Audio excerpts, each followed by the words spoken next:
Hey, this is Mark at Magnetic, and today I'm going to be sharing with you my simple financial freedom formula. Now, why is financial freedom super important? Well, unless you want to work for the next 40 years, retire and die, you may want to do a few things along the way. If you want to spend your time doing what you want to do, with who you want to do it with, when you want to do it with, and be able to have the ability to do that. Step one, you need to be able to generate some money. And a lot of people are capable of doing that, even at the very basic level. You can find a job, you can work extra hours, overtime. You can have 2 jobs or 3 jobs, right? You need any sort of way to make money. There are better ways to make money, right? There's passive income streams, there's business, there's all sorts of other ways to make money. But anyone can be financially free. You don't have to be Robert Kiyosaki with his 4,000 properties and 800 oil wells to be able to gain financial freedom. The first step is to be able to make some form of money, and that will get you started on the road to financial freedom. Now, the second part to financial freedom is to be able to contain your expenses. If you were earning $50,000 a year and you had $50,000 worth of expenses, you're not gonna be financially free.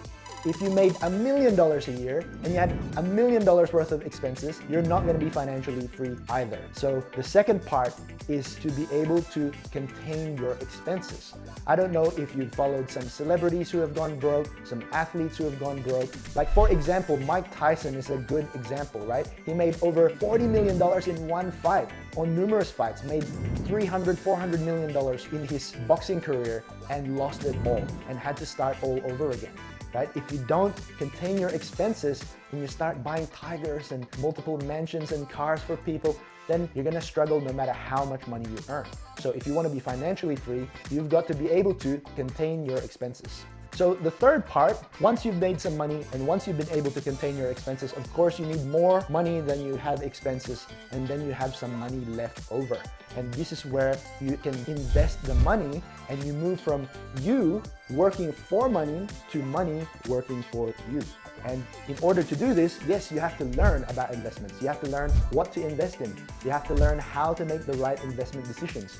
But this is part of the process of your financial freedom journey. Once you are able to do this, the big turning point is money starts working for you. Number 4, being able to manage your tax. Now that you've got sources of income that you actively participate in or passively participate in, and then you've got money working for you, you're gonna have money in there that the tax collectors are gonna come and try and grab. So you're gonna have to try your best to work with that, and that could mean learning and talking to lawyers and accountants on setting up entities, trusts, different setups for your business to be able to minimize your tax and manage it the best way possible. Keep on top of it. Make sure you're not gonna accumulate a whole bunch of tax and you end up in a position where you get slugged like Wesley Snipes and end up in jail. Now, the 5th step in the financial freedom formula is to be able to remove your time and separate that from how you make your money, right? You might be actively working here and you've got the ability then here to let money work for you.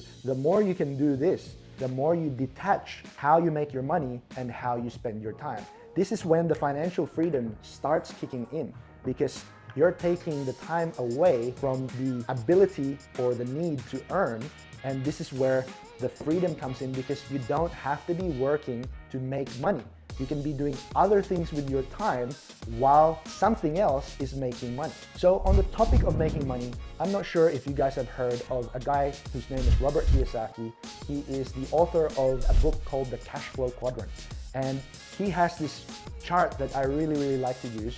And this is his Cashflow Quadrant chart, where he talks about what kind of person are you and how do you derive your income, right? So you can be either an employee, self-employed, business owner, or investor.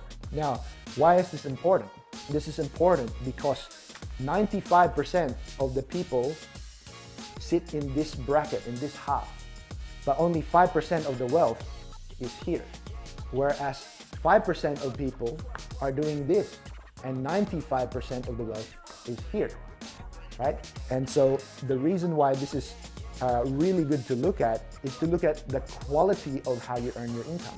As an employee or self-employed, that means you do the work to make the money. As a business owner, you have other people and systems that generate the income. Yes, it requires management, but you can outsource that too. In the investor area, this is where money works for you, right? All you have to do is put your money in and the money does the work. 7 days a week, 24 hours a day, whether you're awake or you're asleep, the money you have invested is working for you. And this is why it's important to understand this in terms of how you are generating your income. Now, this is where it gets really important and somewhat tricky. Once you've been able to do this and remove the time, theoretically, you're financially free. However, there are more important things to consider when this happens. And in order to be able to do this, you need to understand your why. Why do you do what you do? And what is your life all about? I had a client in an electrical business, and he was helping me with all the electricals in my house, putting lights and PowerPoints and everything. And he said to me, Mark, I really want to improve my business and get the time freedom. Right? I'm putting on weight, I'm getting sick, I'm getting unfit, I'm getting unwell. I want to be there for my kids. So we worked together and we were able to double his income from $2 million to $4 million and reduce his time from 80 hours a week to 5 hours a week. Now, he was over the moon. He was really, really happy, but he had a business partner. So one day I talked to him and he said, oh, things are going so great. Like, I'm just going fishing, I'm enjoying my time. I've lost some weight, I'm getting healthy, I'm exercising, and everything's going really good. But my business partner is really cranky with you.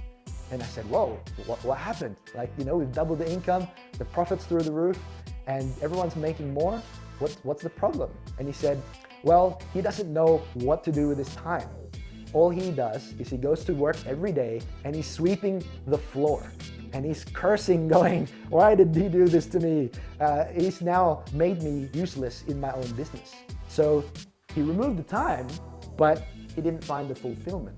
And that's a missing ingredient in the financial freedom formula. Yes, you can be financially free, but what people eventually do is they sabotage themselves, so they go back to needing to make money to feel that they are useful and important because they haven't filled the gap in their life what they're actually going to do, because they haven't worked out why they wanted the free time to start with. Now, step number 7, the final point in my financial freedom formula. Once you understand why you're doing what you do and why it's important to you, you can start developing a lifestyle around it. This is important because this tells you what you're gonna do and how you're gonna do it. How are you gonna live every day? What are you gonna do with your time? What are you gonna fill your time with? What are you gonna be spending your time doing to be able to continue being fulfilled with the free time that you've got? If you don't develop your lifestyle, eventually people get bored because they didn't have any hobbies. They didn't have any passions or interests to pursue.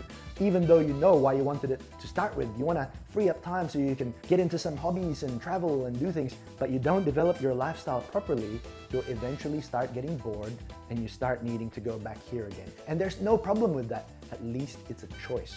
But if you've developed your lifestyle and you have been able to define what it is that you are going to do and how you're going to do it, given the financial freedom that you've gained, then you can live that lifestyle and spend your time doing what you want to do and love life.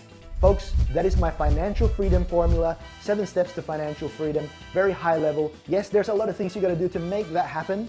If you have any questions, comment. If you like it, please click the like button and share it as well. Hope that was helpful to you. This is Mark at Magnetic. 7 steps to gain your financial freedom. Let's hear from you. Look forward to your success stories. Until next time, bye for now.